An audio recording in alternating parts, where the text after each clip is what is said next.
Xitoyning Sharqiy Turkistonda Uyg'ur va boshqa musulmonlarga qaratgan siyosatlari va Xitoydagi boshqa dindikilarga qarshi qarorlari 2019-yil dunyo jamoat fikri yaqindan ko'ngil bo'lgan insonparvarlik krizislari orasida yer oldi. Anadolu agentligining xabar qilishicha, 2017-yildan buyon Sharqiy Turkistonda yo'lga qo'yilgan yig'ilish lagerlariga aloqador nurg'un savollar dunyo kun tartibida o'rin oldi.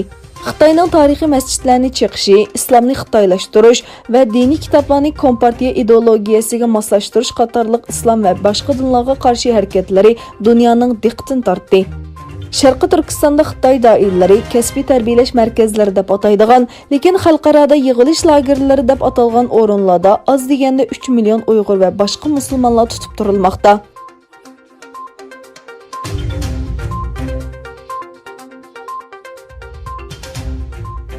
Cumhuriyet Xalq Partiyasi Afyon Qarahisar millat vakili va Turkiya Buyuk Millat Majlisi katibat a'zosi advokat Burcu Köksal hukumatning nima uchun Xitoyning Sharqiy Turkistonda Uyg'ur va boshqa osonliq millatlarga yurgizayotgan kishilik huquq tajovuzchilarga sukut qilganligini Tashqi ishlar ministri Mavlud Chavusho'g'ildan so'radi.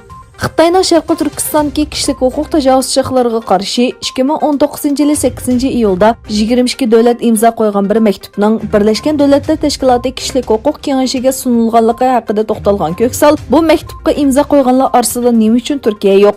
Biz nima uchun ular uchrayotgan zulmga sukut qilamiz dedi. U Chavusho'g'ilning bunu savollarga javob berishini talab qildi. Milliy, diniy va madaniyat bog'larimiz bo'lgan Uyg'urlarning o'z haq-huquqlarini qo'g'dishi va hurlik uchun nima uchun tirishchanlik ko'rsatmaymiz? Nima uchun Uyg'urlarga Suriyaliklarga ko'ngil bo'lganda ko'ngil bo'lmaymiz?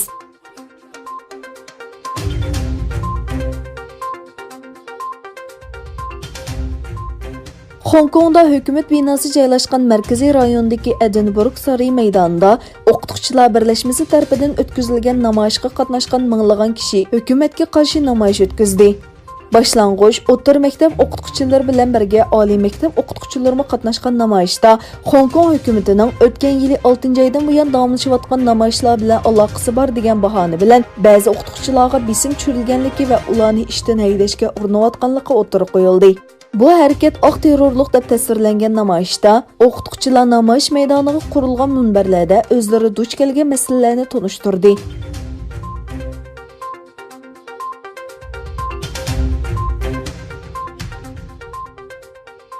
Malayziya hukumati Xitoyning talablariga qarshi Janubiy Xitoy dengiziga egilik huquq talabidan voz kechmaydiganligini bildirdi. Malayziya Tashqi ishlar ministri Sayfiddin Abdullah muxbirlarga so'z qilganda, Janubiy Xitoy dengizida maxsus iqtisodiy rayon qurish haqida o'tgan oy Birlashgan Davlatlar Tashkilotiga bir iltimos sunganligini bildirdi. U Xitoyning bunga qarshi chiqqanligini, lekin bunday bo'lishini o'zlarini oldin mo'ljallaganligini aytdi. U biz Xitoyning bunda qildiganligini bilardik, lekin Xitoy qarshi turdi deb egilik huquq talablarimizdan voz kecholmaymiz dedi.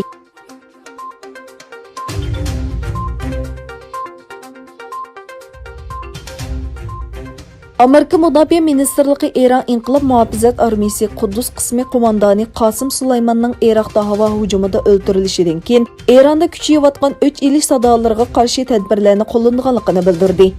Beshburjaklik bino rayonda kuchayayotgan tahdidlarga qarshi rayonga 3000 askar avatadiganligini bildirdi. Buningdan burun rayonga 750 askar avatgan edi. Yana bir tarafdan Eron Davlat bexatarlik oliy komiteti jiddiy yig'in o'tkazdi. Yig'indan keyin e'lon qilgan bayonotda Amerikaning rayondagi eng chong strategiyalik xatolik o'tkazganligi, Sulaymonning intiqomini olish uchun eng qattiq tadbirlar qo'llanganligini bildirdi.